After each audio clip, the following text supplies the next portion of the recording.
Welcome to R five TV news. Saidapuram మండలాన్ని నెల్లూరు జిల్లాలో కొనసాగించాలని కోరుతూ సైదాపురం మండల కేంద్రంలో నిరసన దీక్షలు 4వ రోజు చేరుకున్న సందర్భంగా జేఏసీ ఇచ్చిన పిలుపుతో శుక్రవారం వ్యాపారాలు, స్కూళ్లు, జూనియర్ కాలేజీలు మూతపడింది. ప్రజలు స్వచ్ఛందంగా సైదాపురంను నెల్లూరు జిల్లాలో ఉంచాలని ముందుకొచ్చి బంద్ను పాటించారు. దీంతో సైదాపురంలో బంద్ విజయవంతంగా జరిగింది. ఈ సందర్భంగా జేఏసీ సభ్యులు పూలే టీచర్ ఫెడరేషన్ ఉపాధ్యక్షులు తుమ్మా రవి మాట్లాడుతూ రాష్ట్ర విభజన తర్వాత జిల్లాల పునర్వ్యవస్థీకరణ నాటి ప్రభుత్వం నుండి నేటి ప్రభుత్వం వరకు జరుగుతూనే ఉందన్నారు.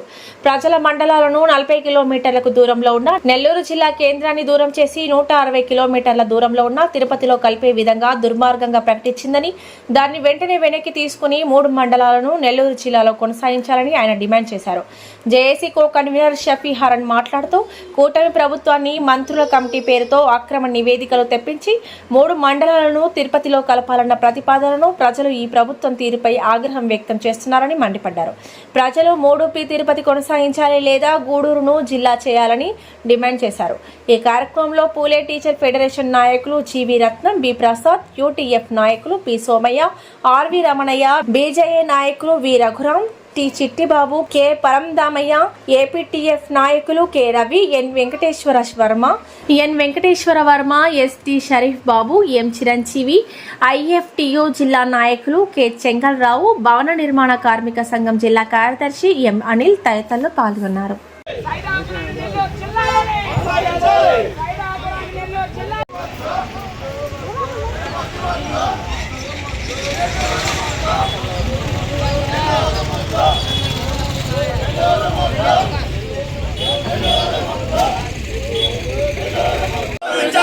గౌరవించాలి ప్రజాభిప్రాయాన్ని, గౌరవించాలి ప్రజాభిప్రాయాన్ని, గౌరవించాలి ప్రజాభిప్రాయాన్ని.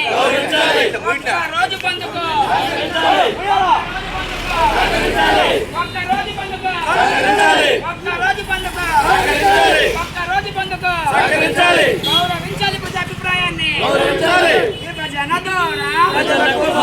విభజన ద్వారా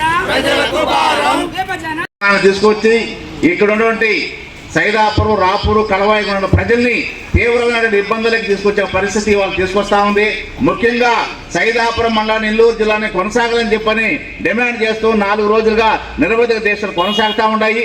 మరి ముఖ్యంగా చంద్రబాబు నాయుడు ఆనాడు ప్రతిపక్షం ఉన్నప్పుడు గూడూరుకి వచ్చి అక్కడ ఉన్నటువంటి మహిళలకు ముఖాముఖ సమావేశంలో హామీ ఇవ్వడం జరిగింది. ఇవాళ రాష్ట్ర ముఖ్యమంత్రి ఒక హామీ ఇచ్చి ఆ హామీని ఇవాళ అమలు చేయకుండా అభివృద్ధి శక్తులు, బడా కార్పొరేట్ శక్తులకి అనుకూలంగా ఇవాళ జిల్లా పునర్విభజన చేయడం అనేది ఈ ప్రజల యొక్క మీరు చేస్తున్నటువంటి తీవ్రమైన అన్యాయంగా ఇవాళ జేఏసీగా మేము భావిస్తున్నాం. ఇప్పటికైనా సరే వెంటనే ప్రభుత్వం స్పందించాలి. ఇక్కడ ఉన్నటువంటి సైదాపురం మండలంలో ఉన్న ప్రజలు దాదాపుగా 50 గ్రామాల ప్రజలు మొత్తం కూడా సైదాపురం మండలాన్ని నెల్లూరు జిల్లాలని కొనసాగించాలని చెప్పని ఇవాళ వాళ్ళు ఆకాంక్షిస్తూ వాళ్ళు దానికి వాళ్ళ అభిప్రాయంగా ఇవాళ భావిస్తూ ఉన్నారు. అందులో భాగంగానే ఇవాళ సైదాపురం పట్టణ ప్రజలు మొత్తం కూడా ఈ నిరసన దీక్షకు సంఘీభావం తెలపడం కాకుండా బంధుకి పూర్తి సహాయసహకారాలు అందిస్తున్నారంటే దీన్ని మొత్తం కూడా ప్రభుత్వం దీని బంధుతో మొత్తం ప్రభుత్వానికి కనువింపు జరిగి ఇక్కడ ఉన్న సైదాపురం మండలాన్ని నెల్లూరు జిల్లాలో కొనసాగాలి లేదా గూడూరులో కలిపి గూడూరుని జిల్లా చేయాలని చెప్పని ఇవాళ జేఏసీ పక్షాన ఇవాళ మేము ప్రభుత్వాన్ని డిమాండ్ చేస్తున్నాం.